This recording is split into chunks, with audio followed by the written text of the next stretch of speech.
Hello guys, nagboil ko og longganisa guys. Ako na siyang tusok-tusokon para matanggal ang oil sa loob. Longganisa ni siya guys, pero mura siya og kanang chorizo og lasa. Kanis tamis. Favorite nila to eh. Galing din to sa tiyahe nila na pumunta dito. Dami kasing binigay. Ganyan sila pag umuwi din kami sa Manila, ganito di ang dala namin pagbalik dito sa Hong Kong. So, diba? Ito na yung lunch namin. Tapos, prituhin ko ito mamaya, guys.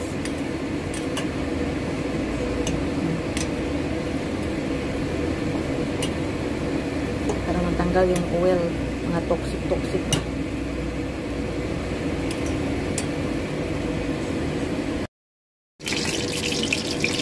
Guys, nag-prito na tayo guys ng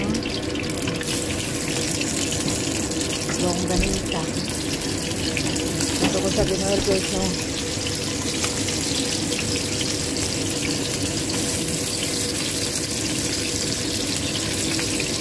Hindi lang nalagay ko ng oil. Hindi ko tinanggal kasi baka para hindi siya maghihiwalay.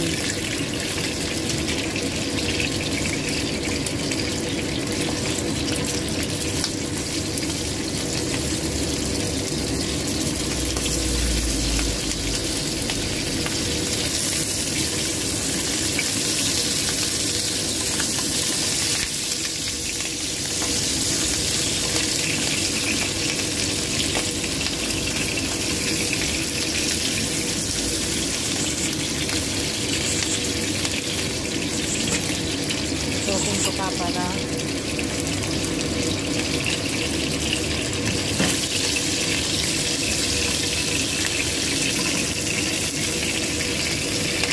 matalsik.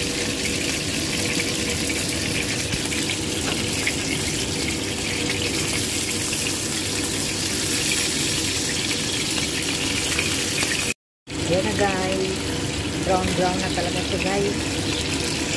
Anong gusto nila, brownish. Tumami yung oil na kasi nag-oil din yun. Ready to serve na ito guys. Sarap kaya ito guys. Parang chorizo guys. Ang lasa. Matamis-tamis. Masarap.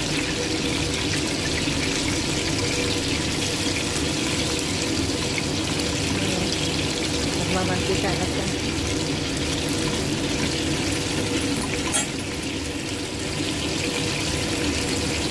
Ito kasi na brownies.